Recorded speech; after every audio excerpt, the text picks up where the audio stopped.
Hey, salut à tous, c'est Ludokemon, j'espère que vous allez bien, moi ça va extrêmement bien. Et aujourd'hui on se retrouve avec ce kit de démarrage Magic Arena qui comporte deux decks, un deck noir et un deck vert, composé de 60 cartes chacun. J'ai trouvé ça à Cultura à 7 euros. Je me suis dit bon, bah, je vais l'acheter, on va voir ce que ça donne. Parce que c'est franchement une petite affaire. Si vous voulez vous mettre à Magic, très clairement, c'est une bonne occasion. Parce que pour 7 euros, vous avez deux decks. Vous avez le guide du jeu et vous avez un code pour déverrouiller les deux decks sur Magic Arena si vous voulez vous y essayer aussi. Parce que la bonne affaire, c'est que 7 euros, c'est la moitié du prix d'un deck qui sort en temps normal. Donc un deck un peu plus compétitif, mais en deck de démarrage. Et je trouvais ça sympa. Donc je décèle ça et on se retrouve tout de suite.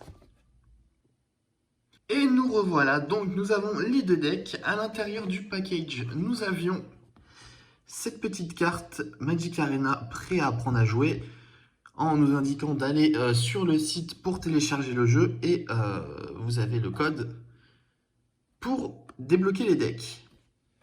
On a ensuite le petit guide de démarrage, guide de démarrage, hop, avec la formation d'un plateau. Enfin, la formation, comment arranger son plateau. On a la main, les terrains, créatures, bibliothèque, cimetière. Rempli d'informations pour apprendre les actions du jeu. Le glossaire avec tout ce qu'il y a à savoir sur les capacités et ce que les capacités peuvent vous dire. Donc, je l'ai feuilleté vite fait. Je le trouve assez complet. En même temps, pour apprendre à jouer, c'est plutôt pas mal. Ensuite, dans le package, nous avions deux petites boîtes de jeu. Donc, la boîte pour le deck noir et pour le deck vert. Je les construirai juste après pour entreposer mes decks et les ranger dans ma collection.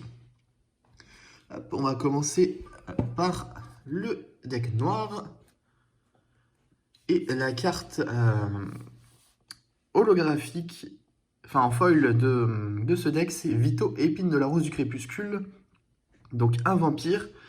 Et à chaque fois que vous gagnez des points de vie, l'adversaire ciblé perd autant de points. Ce qui est plutôt sympathique. Le deck noir va surtout se concentrer sur la destruction de créatures et sur infliger des points de vie et en regagner de temps en temps.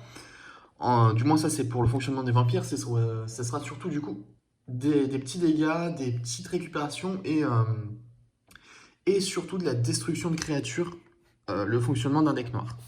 Donc si vous êtes plutôt dans ce style-là que vous reconnaissez, tournez-vous vers la couleur noire dans Magic.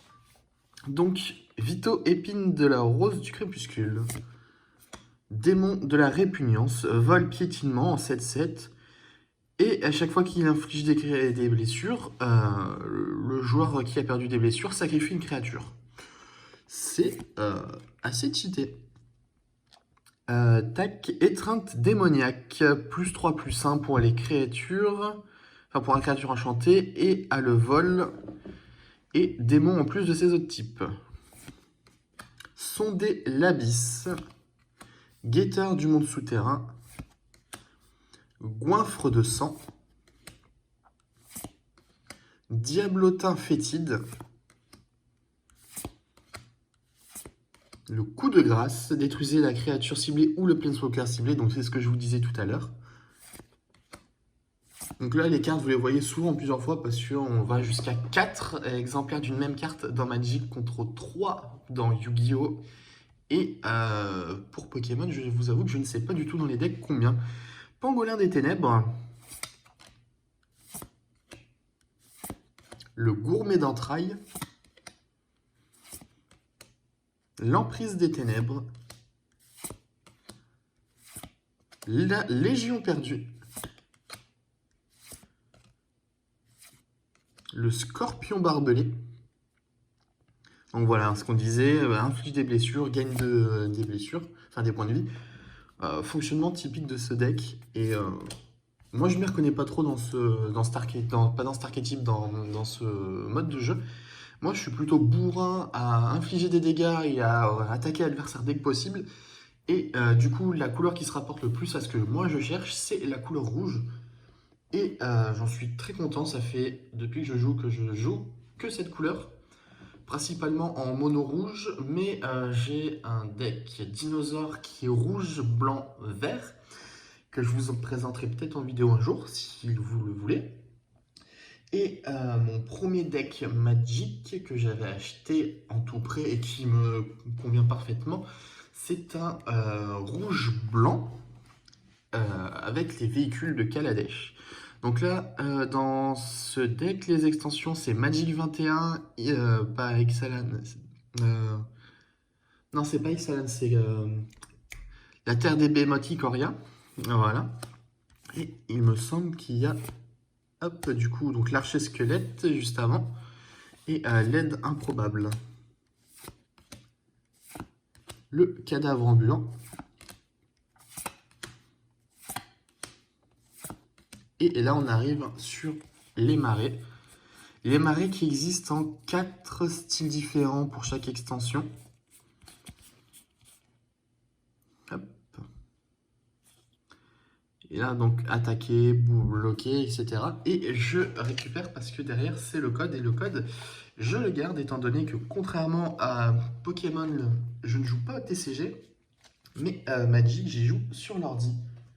Étant donné que, au vu de la situation actuelle en France et même dans le monde, jouer contre des joueurs en physique, c'est assez compliqué. On va passer au deck vert avec en foil Kogla le singe titan.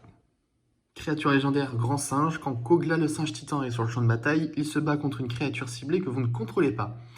À chaque fois qu'il attaque, détruisez un artefact ou un enchantement ciblé que le joueur défenseur contrôle. Et pour une mana verte et une mana de la couleur que l'on souhaite, on peut renvoyer un humain que l'on contrôle dans la main de son propriétaire. Et Kogla acquiert l'indestructibilité jusqu'à la fin du tour. Ce qui est relativement sympa. Le deck vert, il sera surtout tourné autour du renforcement et je ne sais plus. Renforcement et je ne sais plus. Mais ça va me revenir au fur et à mesure. Hop, colossification, donc voilà, quand je parlais de renforcement, on attaque dans le vif du sujet avec un renforcement de plus en plus 20. Rien que ça. L'hydre à écailles de fer. Chimère tremble-bois. Yorvo, seigneur de Garanbing. Donc, on a des cartes également de Teros par-delà les morts et de le trône d'Eldren. Le bosquet tout-puissant. Bosquet hérisson tout-puissant, pardon. Tac. Le sanglier hérissé. Le gueule froid colossal. Le mammouth à miel. Donc récupération de points de vie pour le mammouth à miel. L'humble naturaliste. Carte assez sympa qui, quand on l'engage, permet d'ajouter la mana de la couleur de son choix. Mais lui ne permet de l'utiliser que pour les decks, que pour les créatures et pas les sorts. Les sorts éphémères et rituels. Ensuite, l'éclaireuse de la tour d'Irax. Quand elle est sur le champ de bataille, on dégage toutes les créatures. C'est plutôt utile, on va pas se mentir. Le visionnaire de Liadowar. Quand il arrive sur le champ de bataille, on pioche une carte, on l'engage, on a une mana verte pour le tour. Tomber à pic, détruisez une créature avec le vol. Le coup de bélier. La fileuse de Colette avec la portée et à chaque fois qu'elle bloque une créature avec le vol, elle gagne +2/+0 jusqu'à la fin du tour. Ce qui est assez sympa pour les créatures avec le vol. On a la croissance titanesque. Donc contrairement à la colossification qui donnait +1/+20, là elle donnera +4/+4 mais coûte beaucoup moins cher.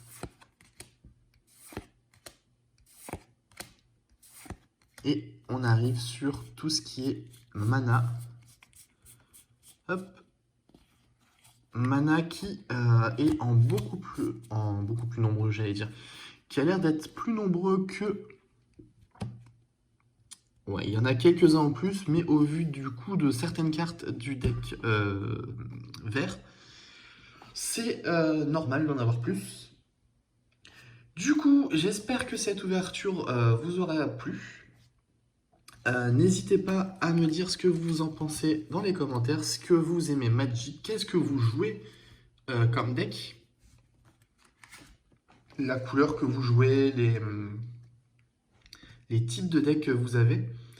Comme je vous ai dit, moi, mon deck, c'est Chandra. Et c'est pas ce spellbook qui dira le contraire, avec de magnifiques cartes. Donc ce spellbook, je l'avais ouvert de mon côté, mais les cartes sont assez sympas. Et quand vous aimez un Planeswalker en particulier, c'est assez sympa. Et le signature spellbook, pour l'instant, il n'y avait que Chandra, Jace et Gideon, il me semble, qui sont sortis. Sur ce, c'était Ludokemon. N'hésitez pas à vous abonner pour ne pas rater mes prochaines vidéos, à liker la vidéo et à la partager à vos potes fans de Magic ou partager la vidéo à vos potes à qui vous voulez faire découvrir Magic.